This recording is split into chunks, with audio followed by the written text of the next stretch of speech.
एक बार एक बालक एक महात्मा के पास गया, सेवा करने लगा, कई दिनों तक सेवा की। तो महात्मा ने उनको योग सिखाया। क्या सिखाया? योग। और योग में उसको श्वास रोकने की कला सिखाई। कुछ दिनों बाद उस बालक का विवाह हो गया तो महात्मा के पास आया, सरकार। महात्मा ने कहा, भाई इतने दिन बाद क्यों आए? महाराज आपकी कृपा से ब्याह हो गया। अरे गड़बड़ हो गया सर। अरे महाराज कुछ गड़बड़ नहीं हुआ, आपकी ऐसी कृपा हुई कि जो पत्नी हमें मिली ना वो एकदम चंद्रमुखी है, चंदा के समान मुख है, बड़ा प्रेम कर। आए तो अभी उसको 2 महीना हुए, महाराज बड़ा प्रेम कर, हमारे बिना रह नहीं पाती, अपने घर भी नहीं जाती, हम जब तक भोजन ना कर ले तब तक भोजन नहीं पाती। अच्छा हाँ। महात्मा ने कहा, देख भाई कोई तुम्हारा मीत नहीं है, तू अभी समझ जा। अरे महाराज ये सब कहने की बातें हैं, हमारी तो मानो, आप भी ब्याह कर लो। महात्मा बोले, तुम्हारी जय हो, ठठरी के भरे। खुद तो अंधकुआं में गिर रहा, हमको भी अंधकूप में गिराने की नौबत में ला रहा। फिर क्या? महात्मा ने कहा, भाई अगर तुम इतना मानते हो कि तुम्हारी पत्नी तुम्हें बहुत प्रेम करती है तो हम तुम्हें एक उपाय बताते हैं, जरा ट्राई करके देखो। जी गुरुदेव।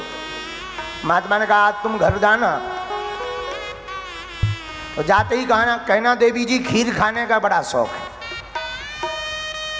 और जब खीर बनावे तो तुम अपने मकान की जो लकड़ी है उस लकड़ी के ऊपर उल्टा टंग करके श्वास रोक लेना, फिर देखना मजा।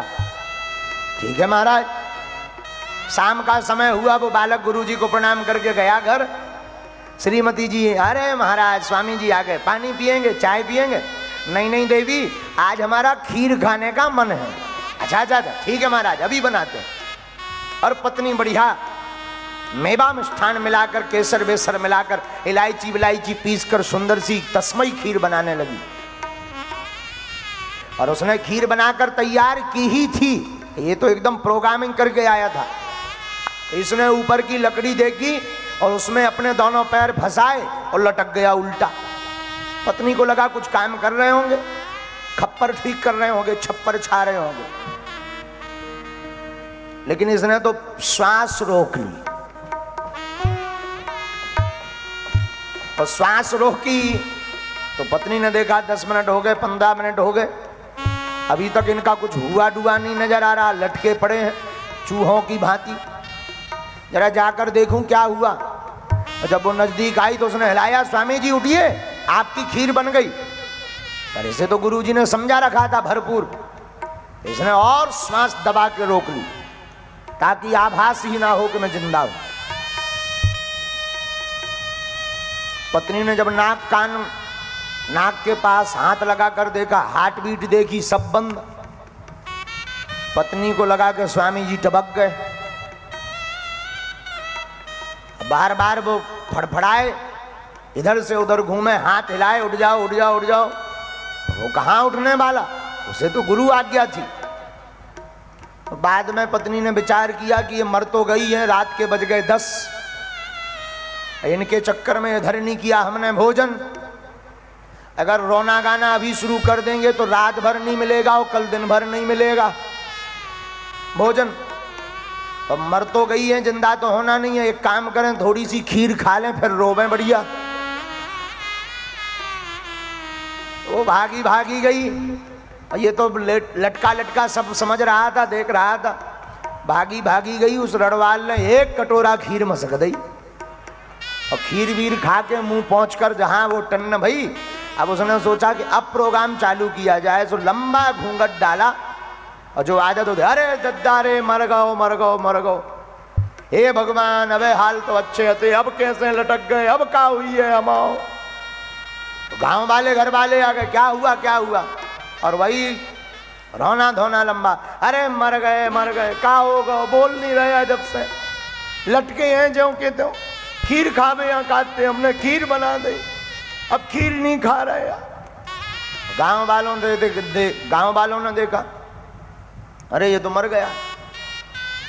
अब भाई अंत्येष्टि क्रिया तो सुबह होगी, एक काम करो, बोले क्या? बोले इसको नीचे निकाल के तो रखो, पता नहीं क्यों मर गया, किसी ने काट लिया, हार्ट अटैक आ गया, ये बाद में देखा जाएगा, नीचे निकालो। तो एक गांव के व्यक्ति ने कहा नीचे निकालना तो मुश्किल है, लकड़ी के ऊपर टंगा है, अब क्या लकड़ी काटो?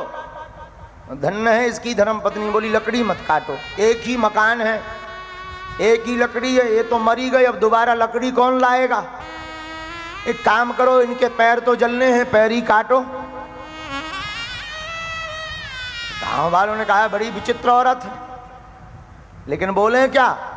तो घर वाले माता पिता ने कहा नहीं नहीं लकड़ी काटो, ऐसा अच्छा नहीं है, हम ले आएंगे लकड़ी, मकान तो बाद में बन जाएगा। लकड़ी वकड़ी काट के नीचे उतारा, सुबह का इंतजार करने लगे। थोड़ी देर तो रोने का प्रोग्राम चलते ही है, 1-2 घंटा, इससे ज्यादा भला रोता भी कौन है? ज्यादा मोहब्बत हो तो 3-4 घंटा, हाईएस्ट 5-6 घंटा के ज्यादा आगे गाड़ी पर डीजल बंद हो जाता है। तो रोना धोना बंद हुआ। 4-5 बजे महात्मा जी आए, जो गुरुजी थे। क्या हुआ? अरे गुरुजी आप आ गए और देखो तो ये ऐसा हो गया। फिर रोना धोना थोड़ी देर के लिए, एम्पलीफायर स्टार्ट हुआ, फिर बंद हुआ। गुरुजी ने थोड़ा आंख कान नीचे और थोड़ा हाथ बात ऐसे वैसे किए, बोले देखो मर तो ये गया है, पर एक कटोरे में दूध लाओ। भागा भागा एक दूध लाया, शायद चमत्कार हो जाए। हाँ भाई, इसके ऊपर से सिर से 7 बार दूध का उतारा, तो दूध के कटोरे का 7 बार उतारा किया। महात्मा जी बोले देखो भाई ये जिंदा तो हो जाएगा, पर जो दूध पिएगा वो मर जाएगा, और एक को दूध पिलाना जरूरी है। तो कहा किसको पिलाएं? किसी ने कहा कि बेटे का बाप बूढ़ा हो गया, इसको पिलाओ। तो कहा कि भाई तू पी। तो बाप ने कहा देखो भाई मेरे 4-6-8 साल बचे हैं, जिंदा रह लेने दो, ये तो मर ही गया है, गारंटी थोड़ी है, साधुओं का काम है कि ये जिंदा हो जाए, कहीं दोनों मर गए फिर। कहा कि अब माँ को पिलाया जाए। तो माँ ने कहा कि अगर मैं तो पी लेती, मुझे कोई दिक्कत नहीं है, पर मेरे पति जिंदा हैं, इनको रोटी कौन बनाएगा, मुझे रोटी बनानी है। तो अंत में सबने कहा कि एक काम करो, इसकी पत्नी को पिलाओ। तो पत्नी ने कहा कि मैं तो नहीं पीने वाली, ये जिंदा हो चाहे ना हो। किसी ने कहा क्यों? बोले ये चलेगा, मैं दूसरा ब्याह कर लूंगी, मुझे कौन सी दिक्कत है, पर मैं पीने वाली तो नहीं हूं। तो महात्मा बोले फिर किसको पिलाएं? गांव वाले बोले आपसे अच्छा कौन? महात्मा बोले मतलब? गांव वाले चरणों में गिर गए। संतों का तो जीवन ही उपकार के लिए होता है। अब तो लंबे लंबे उदाहरण, संत तो दूसरों के लिए ही जीते, इनकी जिंदगी तो अद्भुत होती। आपके जैसा महापुरुष तो होना ही नहीं है, आप तो त्यागी पुरुष हैं। बचपन में ही आपने तपस्या ले ली, साधना ले ली, अब आप अगर ये दूध पी लेंगे तो इनका घर बस जाएगा, जन्म जन्म तक संतों की महिमा बढ़ जाएगी। महात्मा बोले ठटरी के बरे हरो, हम ही तुम्हें मिले हैं। फिर तो व्यक्तियों के उपदेश बहुत अच्छे निकलते। महाराज आप तो साक्षात ईश्वर हो, भगवान हो। घर वाले चरण पकड़, महाराज लाज रख दो एक बार। महात्मा जी बोले अच्छा तो पीऊं? आप पियो। महात्मा जी अब उन्हें तो पता ही था कुछ होना ही नहीं है, ये तो पहले से ही प्रोग्राम फिक्स था। बोले जरा चीनी और गहरी डालो।